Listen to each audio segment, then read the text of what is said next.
Rebeca, Rebeca, Rebeca, a mulher inesquecível, a garota de ouro, a garota dourada, maior atleta olímpica brasileira de todos os tempos, 7 medalhas, 2 de ouro. Rebeca, a mulher inesquecível. E só a Olimpíada pode propiciar reflexões como essas que farei agora. Primeiro, Rebeca é de Guarulhos. Nossa, Guarulhos é uma das cidades mais exemplarmente brasileiras de todos os tempos, até porque tem uma das maiores populações entre as cidades que não são capitais.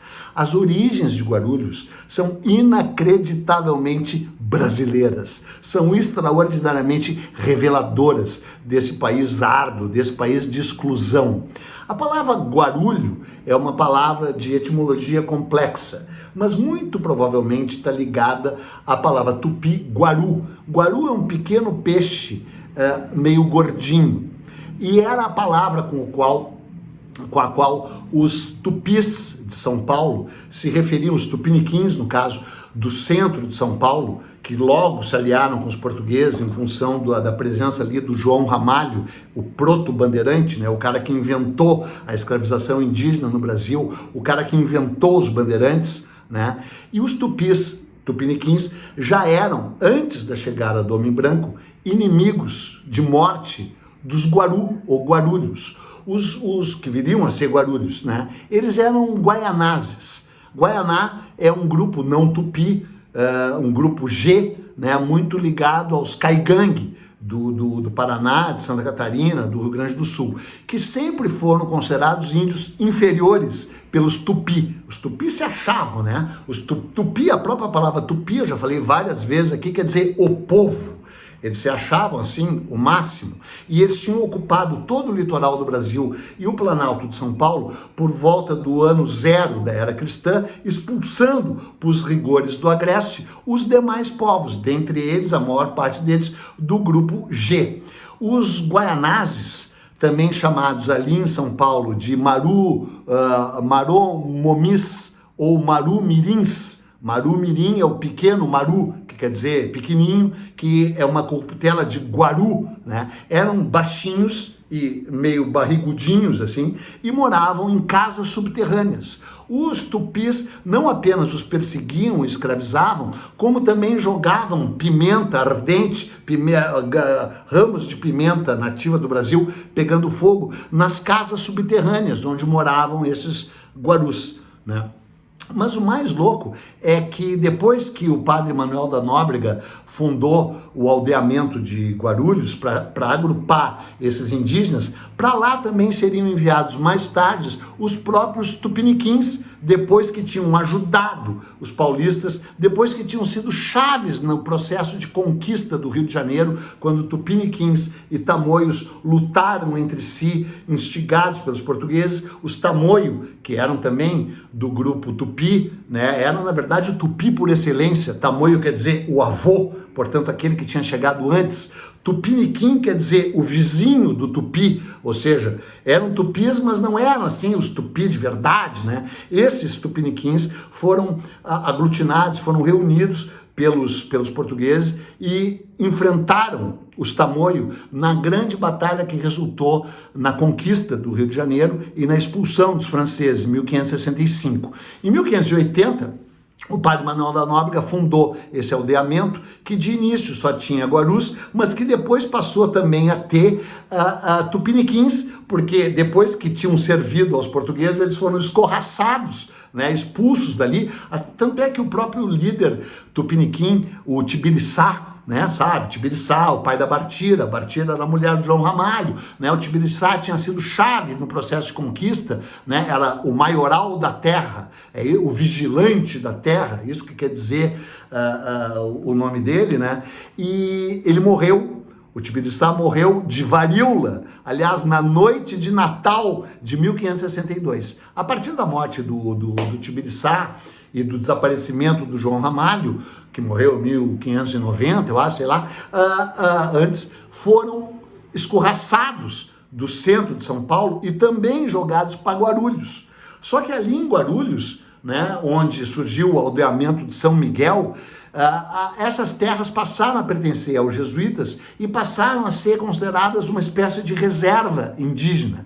Só que daí essa reserva passou a ser ocupada e espoliada pelos portugueses, pelos paulistas, que queriam mais terras além daquelas que já tinham. E aí, nesse sentido, surgiu uma cidade indômita, uma cidade rebelde, uma cidade que sempre enfrentou o poder e os poderosos, né? Tanto é que em abril de 1562, deixa eu conferir a data aqui, tem aqui em algum lugar, de 1652, em abril de 1652, 100 anos, portanto, depois da morte do Tibiriçá, houve um levante Guaru, houve um levante Guaianá, lá em Guarulhos, onde foram mortos vários luso-brasileiros, vários paulistas, vários descendentes de portugueses, ou eles mesmos portugueses, que tinham se apropriado de toda aquela região, que no decorrer do desenvolvimento de São Paulo ia virar uma periferia disforme, uma paisagem de imperfeições, um lugar que tem bairro chamado Jardim, que em vez de grama tem capim, né? Nuvens desfiguradas, uma paisagem excludente, um lugar feio, um lugar periférico, e um lugar que, segundo a cretinice da elite brasileira, né, apresenta a melhor, talvez a única saída para o Brasil, o aeroporto de Cumbica. Os caras dizem isso. Aí tu desembarca em São Paulo, né, vindo de Miami, né, faz as tuas compras ali no free shop, e quando tá te dirigindo por Jardins, ou por Itaim Bibi, ou para Vila Olímpia, tu tem que passar pelaquela feiura astronômica, aquela paisagem, repito, desfigurada, aquela cidade dormitório. Só que claro que Guarulhos foi capaz de suplantar esse seu destino inglório e virar uma cidade genuinamente brasileira, uma cidade que vai à luta, uma cidade que afronta, uma cidade que enfrenta, né? Como a mãe da Rebeca enfrentou as dificuldades. A mãe da Rebeca, né, a dona Rosa Andrade, não sei se é Andrade, porque talvez Andrade seja o nome do macho, o nome do marido dela, que nunca esteve presente, que se mandou de casa, que deixou a dona Rosa sozinha, com 7 filhos para criar, e ela os criou sendo diarista,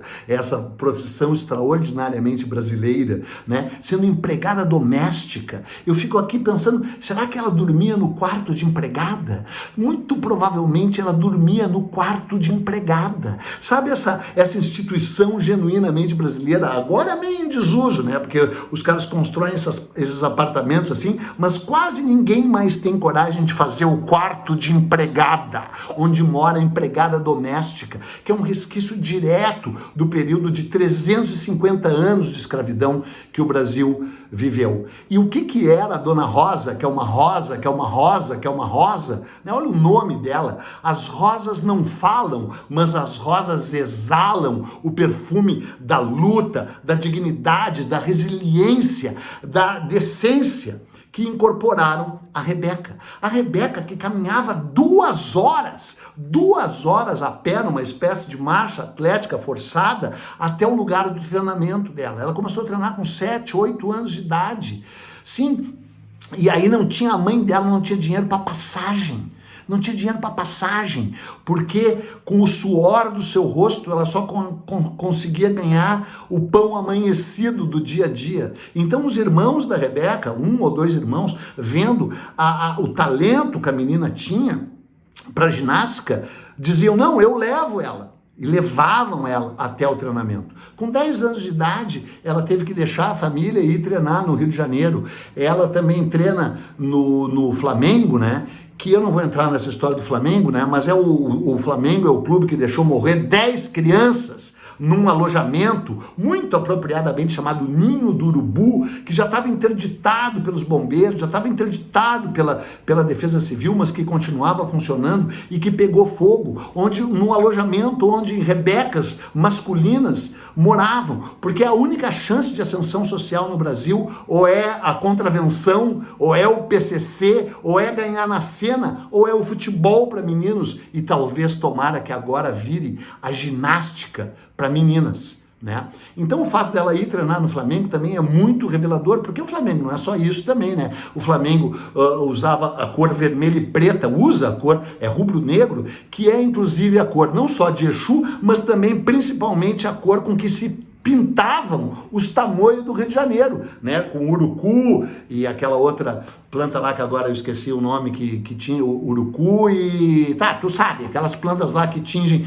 de vermelho e preto, que os indígenas usavam, né, como pintura corporal, como identificação, né? E aí, cara, essa menina, essa Rebeca, se bem que eu quero, antes de continuar falando da Rebeca, eu quero falar da mãe da Rebeca, a mãe da Rebeca, aquela brasileira total, no sentido de que além de periférica, além de empregada doméstica, além de diarista, criou, como em tantas periferias do Brasil, os filhos sozinho, porque o Brasil nunca foi pátria, né? E de vez em quando consegue, graças a essas mulheres incríveis, ser mátria. Mas nesse solo, e o solo de Paris, que a Rebeca transformou em solo de ouro, em solo dourado, né? Nunca foi um solo dos filhos desse solo, as mães gentil, pátria amada Brasil, só no hino, né? Só no hino, porque o Brasil nunca foi uma pátria gentil. O Brasil sempre foi o país da exclusão. O Brasil sempre foi o país da concentração de renda. O Brasil sempre foi o país dessas periferias tão terríveis, onde pessoas extraordinárias vivem, como Rebeca Andrade e como a mãe de Rebeca Andrade, a Rosa Andrade. Será que algum dia ela sonhou que o mundo estaria aos pés da filha dela, que Paris estaria aos pés da filha dela, que a Simone Biles estaria, de certa forma, aos pés da filha dela? Simone Biles, que também tem essa história inacreditável de superação, né? Filha de mãe solo também, praticamente, o pai, a mãe envolvida com alcoolismo, com consumo de drogas, ela criada como filha adotiva, depois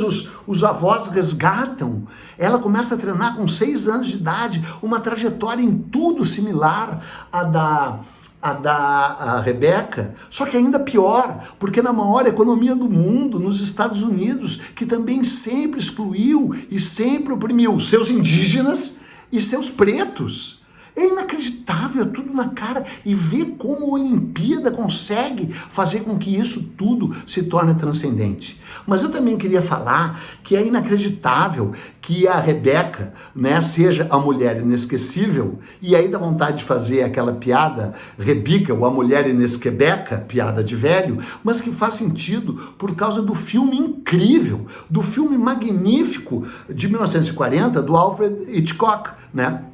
Chamado Rebeca, pura e simplesmente na versão americana, porque embora o Hitchcock fosse inglês, o filme é de Hollywood, né? Ganhou o Oscar do melhor filme de 1940, se baseia num livro da Daphne du Maurier. A Daphne du Maurier é uma escritora britânica, né, nascida em berço de ouro, filha de um grande ator inglês, neta de um grande escritor inglês, e que escreveu mais de 30 livros, mas que nesse livro específico, Rebeca, que em português, no Brasil, virou Rebeca, a mulher inesquecível, aqueles tem que ter sempre um título assim, com alguma coisa, né, com um aposto, né, é chupado, plagiado, roubado, sugado de um livro escrito por uma brasileira. E não apenas escrito por uma brasileira, mas escrito por uma brasileira inacreditável, que é a Carolina Nabuco, que daria só ela um post, porque ela também é uma espécie de campeã olímpica, né? Porque ela era filha de um dos maiores brasileiros de todos os tempos, o Joaquim Nabuco, o abolicionista branco, o diplomata, que foi embaixador do Brasil em Washington, onde ela cresceu. Ela nasceu no Brasil, acho que nasceu no Brasil, é brasileira, mas foi criada nos Estados Unidos e escrevia em inglês extraordinariamente bem. E escreveu em português, em 1934, um livro chamado A Sucessora. A Sucessora tem exatamente a mesma história de Rebeca.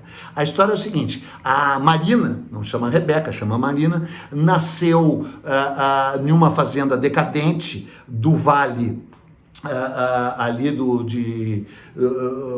Vale do Paraíba do Sul, perto do Rio de Janeiro, já em total decadência depois da abolição, né?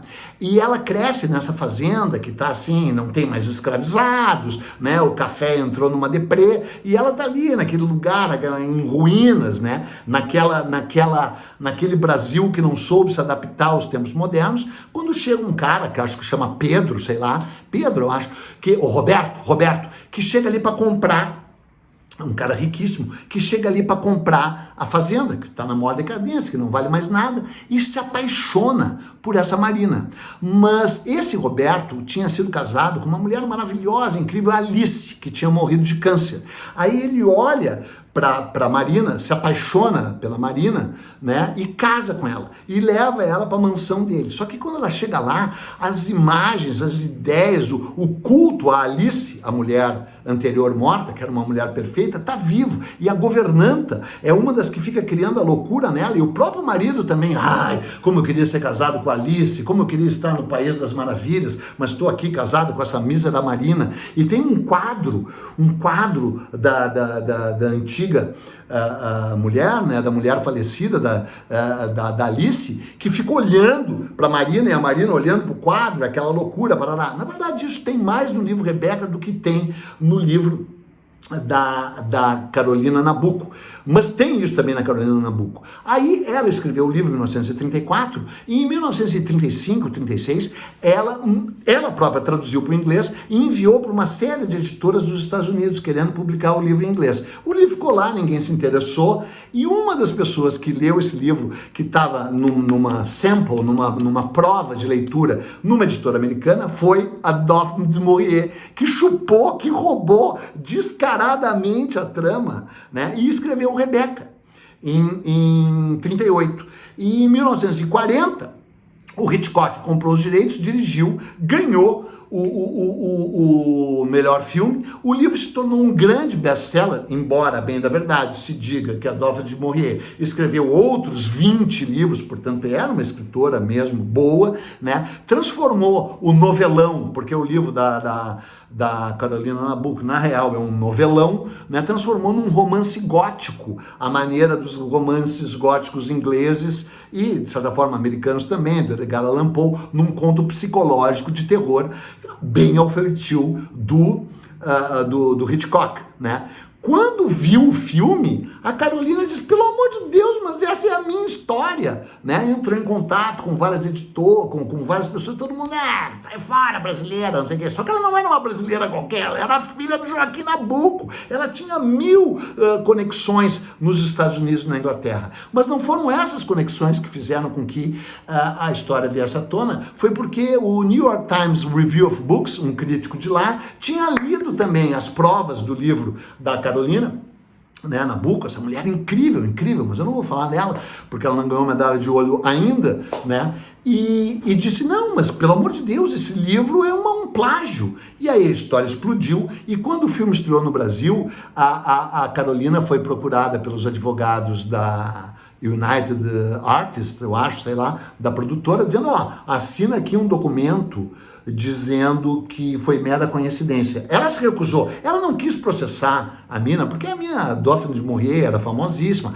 e ela também era rica, a Carolina, não quis se meter nessa baixaria, só quis que fosse reconhecida a obra como uma obra dela. Não foi reconhecida como uma obra dela, mas em compensação ela também não assinou esse documento. E a Daphne du Maurier nunca, demorou um tempão para admitir, até que quando saiu uma biografia dela, muitos anos depois, porque ela morreu em 1981, eu acho. Ela nasceu que nem as duas nasceram por volta de 1800 e... Eu não tenho algum lugar aqui, mas não interessa tanto. Ela nasceu em 1890 e morreu em 1981.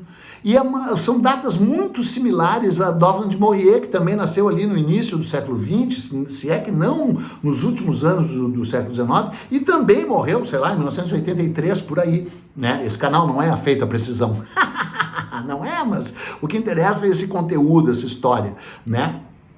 Então, cara, na verdade, a mulher inesquecível tem que ser essa nossa Rebeca Andrade, porque ela nos lembra desse país excludente, desse país violento, desse país periférico que é o Brasil, que tão pouca chance dá ao seu povo, seu genuíno povo, né? Essa mistura né? Ela ainda nasce nessa cidade. E eu morei em Guarulhos 18 dias in a row, em sequência, porque o meu primeiro livro, eu fui contratado para fazer a biografia dos Mamonas Assassinas. E os Mamonas Assassinas também são uma história totalmente brasileira. Eles eram nascidos ali em Guarulhos e as mães deles também eram tipo diarista, empregada doméstica. Os pais lutavam com as maiores dificuldades, talvez com uma pequena exceção do pai do Dinho, né, que foi, na real, o grande líder dos Mamonas. Então eu escrevi a biografia dos Mamonas Assassinas,